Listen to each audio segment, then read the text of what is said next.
Hi guys, I'm Megan. For those of you who are new to my channel and for those of you who are returning subscribers, I appreciate all of you guys for taking the time out of your day to watch today's video. Today's video is going to be on gaslighting. So what is gaslighting? Gaslighting is a form of psychological and emotional abuse. It is ultimately manipulation that a person will use against another person that makes them question their perception of reality. It makes them ultimately be confused. They cannot trust themselves, and it makes them question their overall sanity. It pretty much makes the other person feel like they're going crazy. I'm going to give you some examples of gaslighting. And it's so funny because actually looking into this whole topic, I've been hearing gaslighting a lot around recently. And looking into the topic, looking into what it was, I didn't even realize that I've lived through this myself personally. It is something that I used to categorize as a narcissistic personality.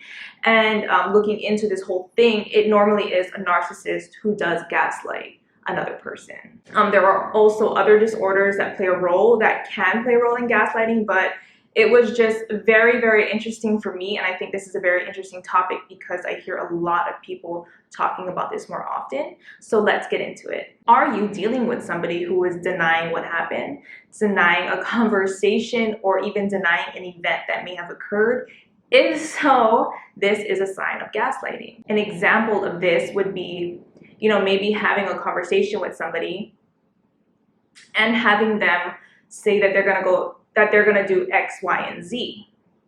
Then they go ahead and do the exact opposite of that. Their actions do not match up to their words. Are you dealing with somebody who is shifting blame or switching the script in order to put all of the blame on you? Blame shifting in gaslighting is where the other person tries to manipulate the whole situation to put the blame on you. They will overall come up with a reason why you're the blame for any bad behavior that they have done. A common thing is for a gaslighter to say, well, you should have done this, you should have behaved that way, and maybe this would have never happened. Or maybe they wouldn't treat you in the ways that they do. Ultimately, that's them not taking responsibility for their actions and instead playing the victim and putting the blame on you. I'm going to give you a perfect example, a personal example, so that you guys know or can relate back to it. But overall, an example for me that I've gone through is me having somebody tell me, well, I wouldn't have lied. I wouldn't have tried to cover that up. I wouldn't have done all the bad things I did if you would have just let me do it. That's not taking responsibility for why we were in that position at that time. They were not taking responsibility for why I couldn't trust them to begin with. And instead of, this is how I look at it, instead of working hard on gaining that trust back, they wanted leeway. They wanted to be able to do whatever they wanted to do with no consequences of, not dealing with what had happened previously. Are they making you feel bad for your feelings or your thoughts? By having somebody minimize your own feelings and your own thoughts, this is a sign of gaslighting. And the common things that you will hear when this whole thing happens, if it does happen in your life, is that you're overreacting. That's a common saying. You're overreacting, you're too emotional, you're too sensitive. You need to just calm down. And if you're hearing these things, then this is a sign of gaslighting. Most times when you're dealing with somebody who never does acknowledge your thoughts or your feelings, in that situation, you will end up questioning how you feel and how you think yourself. You will be put in the position where, because it's not getting acknowledged by the person that you're with or the person that you're dealing with, and they're minimizing how you're feeling or thinking, then you ultimately sit there and you question it yourself. And that's where the perception of reality starts to get hazy. You start to get confused because you're thinking to yourself, is what I'm feeling and thinking even valid? Is it even true for me? Also, being in a relationship where you're not validated, when you're never really validated, or where you don't ever feel understood by the person that you're with, it ultimately makes you feel like you're in a relationship with yourself. You know, having to be able to cope with that overall is very, very hard on a person. And in my position, a lot of times, because I didn't have that, I a lot of times thought to myself, what's the point? You know, I'm in a relationship with somebody who doesn't hear me, who doesn't understand me as a person, and doesn't take the time to validate me or who I am, you know, and instead I'm being told all the time that I'm being too sensitive, you know, or that it's just a joke, you know. So a lot of times it wasn't me getting my feelings validated, but minimized, because the response I would get is that pretty much it's my fault of how I'm reacting and I should react differently to change the situation. When people say this to you, it is ultimately minimizing how you're thinking and how you're feeling. And it's pretty much telling you or communicating to you that you're wrong again. You're wrong for feeling that way. You're wrong for thinking that way. Are you being lied to, or are you being lied to and having that lie always be covered up by something? Lying is a very, very, and I'm not just talking about one lie.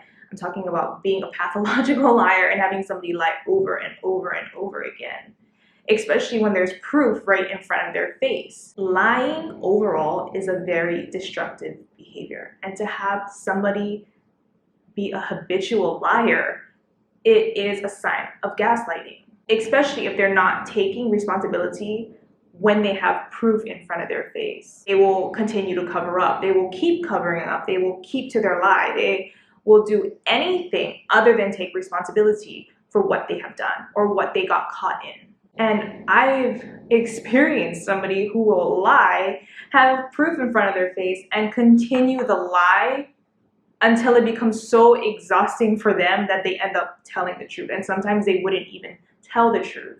But most times, gaslighters or whoever is doing the gaslighting will continue the lie. They will keep covering it up. They will keep trying to convince you that whatever it is that you caught them in didn't happen. And they will lie so well to you that then you will start to second guess yourself, thinking to yourself, oh, well, maybe I am crazy. Maybe this didn't happen. Maybe he didn't do this or she didn't do this. It literally makes you feel like you're going crazy because you start to second guess yourself and the reality of the situation. And that's exactly what they want. Are their actions contradicting their words? Overall, are they not able to keep their promises? Are they constantly breaking promises that they made to you? A lot of times this is a sign of gaslighting, because when somebody says they're going to do something, of course, not all the time are they going to pull through. But I would have to say, from, you know, watching people overall, relationships, other people's relationships, going through it myself, that if somebody makes a promise to you and they mess up, then they make the same promise to you, then they mess up. And this has been going on for a very, very long time. I'm telling you right now that that behavior will never, ever change. I do think people can change, but they have to want the change for themselves. And a lot of times when people make promises like that, big promises about big things, if it's a significant thing that had happened and they're making a promise to you and their actions do not match up with their promises, that it's going to repeat itself later on down the road. You're gonna go through it again. Are they denying responsibility for their actions? Are they denying any wrongdoing? When people cannot take responsibility for what they do or for their poor choices, it ultimately leaves their partner or whoever they're involved with very frustrated and confused in that situation, because that person is not acknowledging their pain. They're not acknowledging what they're going through at that time. And because that person is not able to take responsibility of what they're doing, they're ultimately making it hard for their partner to ever heal from the situation, to ever be able to move on from the situation. And a lot of times the victim ends up having to learn how to cope with it themselves. You know, there's feelings of just, you know, having to go through it yourself, being alone. And that's the biggest thing, is feeling like you're doing it all on your own. Now, I'm going to give you signs that you can look for if you are experiencing it, if you are going through it. You know, if you know somebody who feels this way or who is going through it as well, then these are just signs to kind of know that you might be with a gaslighter, or you might know somebody who's involved with somebody who is a gaslighter. One would be that you doubt your feelings and you doubt your reality. You know, believing that what they're saying is true, believing that maybe you are too sensitive, maybe you are too emotional, and maybe it's something that you need to change in order to make the situation better. Another one would be questioning your own perception of your reality, questioning your own judgment. A lot of times the victim will feel scared. You feel scared to be able to go to that person and express how you feel about anything, because you already know that the reaction you're going to get is not the reaction that you want. It's just pretty much avoiding causing a problem. And when you do this, it's not really a healthy relationship when you have to hold back on who you are, hold back on what you share, what you say, in order not to make that person upset with you. And being silent is a lonely, lonely place to be. Having to stay silent and not be able to express yourself in any relationship that you carry out is just really not that healthy for you. A lot of times, if you are the person who is dealing with a gaslighter, you will feel alone a lot of times, because you're not being acknowledged as a person. You're not getting your feelings validated. You just feel like you're by yourself a lot of the time, and you feel like you have to go through it by yourself a lot of the time. Another sign of this would be finding yourself apologizing a lot. You always being the person that has to go to the other person and apologize, and having the need to apologize for who you are and what you do most of the times is what will happen if you're dealing with a gaslighter. Another one would be second guessing yourself. You know, having that person say, I didn't say that, I didn't do that. And then you go back on yourself and you think, well, maybe he didn't do that, or maybe he didn't say that. You know, with me, I got to a certain point where I'm like, there's no way. Like, I wish I had a video recorder, because I know that that happened. I know that you said that. And I know that whatever detail was missed in this conversation had happened. You know, in the beginning, I would second guess myself, but then after a while, I'm like, hey, I'm not stupid. Like, I know that this had happened. I know that this was said. So second guessing yourself, you're gonna go through that. And then ultimately losing it, or feeling like there's something wrong with you. You know, saying to yourself, like, what am I doing? And lastly, just feeling like you're not good enough. There is no way that you can be in a relationship with somebody who is gaslighting you and you're gonna feel like you're good enough for that person. That person will constantly make you feel like you're never good enough. They'll make you feel like you're being unreasonable. They'll make you feel like you can't live up to their expectations. And that's exactly what gaslighting does. I'm gonna go more into the topic of gaslighters, the person who is actually doing the gaslighting. And while doing my research and going into this and finding out that, you know, I've actually been in this situation before, I wanted to know overall, do gaslighters always know what they're doing? Are they always aware of their actions? And because in my belief, I would say that, you know, in some cases, not everybody knows, or they're not intentionally doing it. It's a habit that was, you know, created over time. It's not something that you wake up one day and you're like, oh, I'm gonna go ahead and manipulate this person. But looking into research, there are some cases where people do know that they're doing that, and it's a form of control. In other cases, there are people, and this is what I believe in the situation that I was in, there are people who actually do this behavior because it is something that they learned from their own parents. Something that they picked up from how they were raised, you know, and then that also goes back to the psychology of it, and saying that, you know, a lot of what we pick up, a lot of our behaviors that we learn, that we're conditioned to learn, get picked up when we are children, and then it is manifested later on in our adulthood. So I'm not going to label gaslighters and say, oh my God, they're horrible, horrible people. No, I don't think that, because I do think that there needs to be an understanding to it also, where I don't really think that people wake up and say, I want to go ahead and ruin this other person. I want to go ahead and make this person feel small. I do not believe in that. I mean, for the people who were, this behavior was learned. I do think that this doesn't discredit their behavior. It's not saying that their behavior is okay to be done, because it's not. They are 100% responsible. Like I always remind all of you guys, you are 100% responsible for your lives, your decisions, and your choices. So I'm not discrediting the fact that they do these behaviors. It is their decision ultimately if they want to change. So overall, coming from somebody who has been with somebody like this, trying to even go to therapy and them admitting that they're not going to, or they don't want to, reflect back on their childhood because they went through a painful childhood and they're not ready to, they don't want to talk about what had happened to them as a child. I think that definitely played a role in the fact that that person isn't ready to, change those behaviors. But all I'm saying is that gaslighting is something that can be picked up from childhood. It can be learned from your parents or from whoever raised you, and then it can later on manifest down the road. That is just my disclaimer, because I do not think that people are horrible human beings. I think a lot of times we're just confused, and I don't really think that this is a very intentional thing that is done.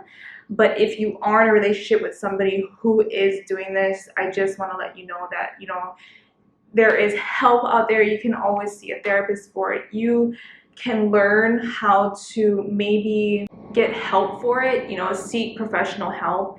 If this is a relationship that you plan on having for a very long time. I also am a 100% believer to always step up for yourself. Don't ever sit back and let somebody emotionally abuse you. Don't ever sit back and let somebody psychologically abuse you, because it will just damage you. It will ruin you overall as a person. And to have to work your way back from that is so hard. It's so painful. Trust me, this is coming from somebody who has been in those deep dumps of a low, and it is just so much work to have to pick yourself up when you allow something like this to happen in your life. I think also, biggest thing is, if you're in a relationship with something like this, focus on yourself. Focus on your self-care. You don't want to lose yourself as a person. You don't want to lose who you are. And I think being involved in any type of relationship like this, where there is abuse going on, not physical abuse, but emotional and psychological abuse, I do feel like we tend to drift away of ourselves. We tend to drift away from our true selves. And overall, it just causes so much more harm than good. But recognizing gaslighting, I would say, in your relationship or whoever you are experiencing this with, is the first step to recognize, this behavior is happening to me. This is happening in my life. And to speak your truth on that. Don't live in denial. Don't live in ignoring a situation or trying to cover up a situation or hide from it, run away from it, act like it doesn't exist. Don't do that. You're only making it worse for yourself in the end. Because having to live in that type of form of abuse will leave you with so much trauma that you're not even aware of at that moment. It will cause you to either have low self-esteem. It can cause you to become depressed. There are so much long-term effects that happen if you continue to stay in a situation like that, or allow that behavior to continue any longer. Other than that, I hope that you guys enjoyed today's video. If you haven't yet, please do not forget to subscribe. Also, like my video and hit that notification button, never to miss the latest updates on my videos. And I will see you guys in the next video. Bye guys.